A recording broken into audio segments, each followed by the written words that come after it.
This is a little PowerPoint for those who missed the pre-talk before the open note free response question.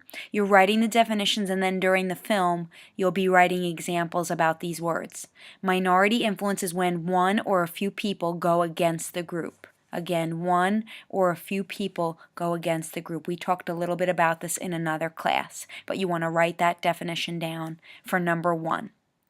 Number 2 is the outgroup homogeneity effect, which is when we think people who are unlike us are all the same. Again, that word homo, not to be derogatory, means the same. So that could help you remember what this word means.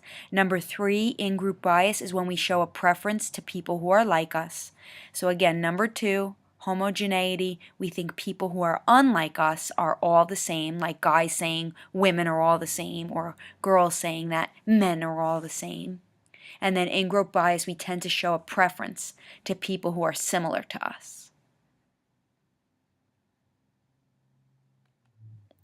Number 4, prejudice. The most important thing about prejudice is that you write down it's an attitude or thought about a group of people. Again, attitude or thought about a group of people. And typically, this attitude or thought is a generalization about the group of people, or a stereotype, or even unjustifiable, but it is something in our head. Prejudice is an attitude or thought about a group of people.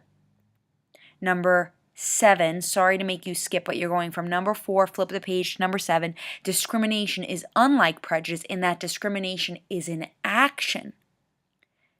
Discriminating is actually acting on your beliefs or prejudices. Discrimination, number 7, acting on your beliefs or prejudices.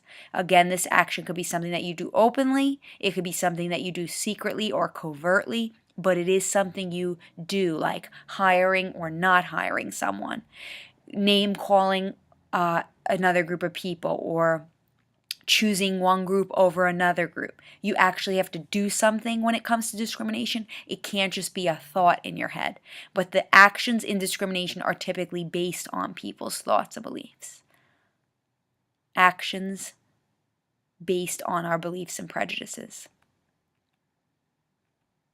Number 6, self-fulfilling prophecy. We actually spent a lot of time on this word in class, and you haven't learned about it yet. So this is the first time I lectured about it.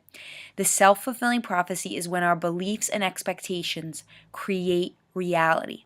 Beliefs and expectations create reality, or you could define it as beliefs and expectations become our actions and behaviors. What you believe, what you expect will be transferred into your actions. Beliefs and expectations transfer into your actions. So like this woman in the picture, if you believe you'll never be happy, then you are going to live a miserable life. You'll have a frown on your face because in your head you believe you'll never be happy. A prophecy is something that you tell in the future, so you can imagine a crystal ball. And whatever you think, I could already predict using my crystal ball what will happen, because the self-fulfilling prophecy suggests like what cognitive psychologists believe. You could even write cognitive psychology, that our thoughts ultimately influence our actions. Cognitive psychology. There's been a number of experiments on this, so you can stay on the definition. Number 6, self-fulfilling prophecy, when our beliefs and expectations become actions and behaviors. One of the experiments is by Rosenthal and Jacobson. That's the most famous pair of psychologists from Harvard who studied this concept. And they told teachers that certain students had a lot of potential, but they really lied. The kids were picked at random. The names had nothing to do with the child's intelligence or IQ.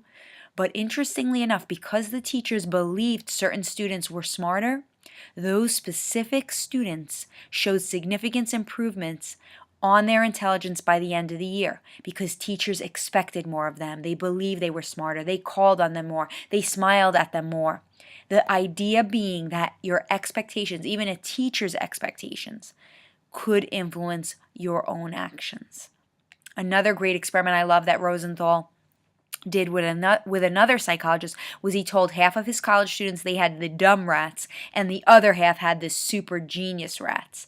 At the end of the project, the kids who believed they had the super genius rats did better or faster in the maze than the group that believed they had the moron rats. Again, your expectation will influence your behavior. If you believe your rat's dumb, you're not going to try hard. You're going to give up. But if you believe your rat is smart, even when they don't go over the dowel rod or do something, you believe they're smart and you're not going to give up. You're going to keep trying.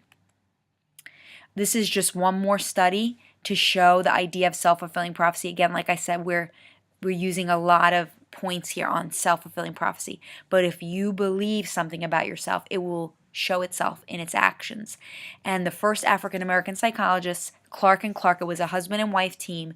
They asked African-American kids in 1947, this is when there were still white schools and black schools. It was when segregation was still equal. And they asked kids, which doll is better, the black or the white? And inevitably, black students picked the white doll over and over. It was nicer, smarter, and better. See, the African Americans, the way the society was run, they started to believe that white was better based on the colored fountain, the colored bathroom, having to sit in the back of the movie theater or the back of the bus. And so some even argue that these beliefs influence people today. This famous study of the doll experiment, I'll just show a quick clip for the people who missed it.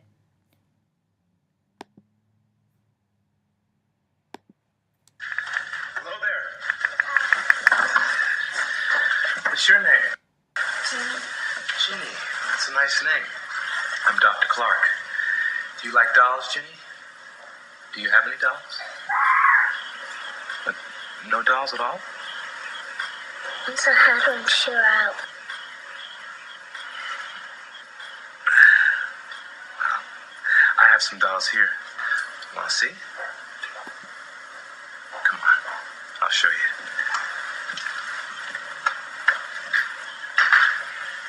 Do you want to play a game with dolls? Okay.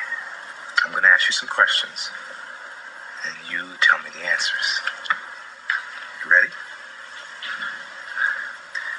Okay. Which one is the boy doll? Which one is the girl doll?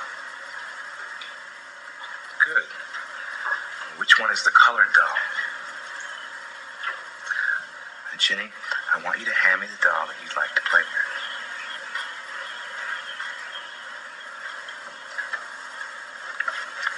This one.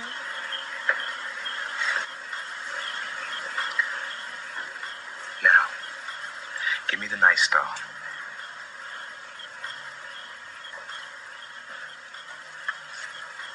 This one. That's just a small clip, and if you want to see more, I think it's linked on the wiki page. Okay, I'm going to stop the video here, and there are still a few more words, but to make the video uploadable and not too long, I'm going to stop it here. Thanks.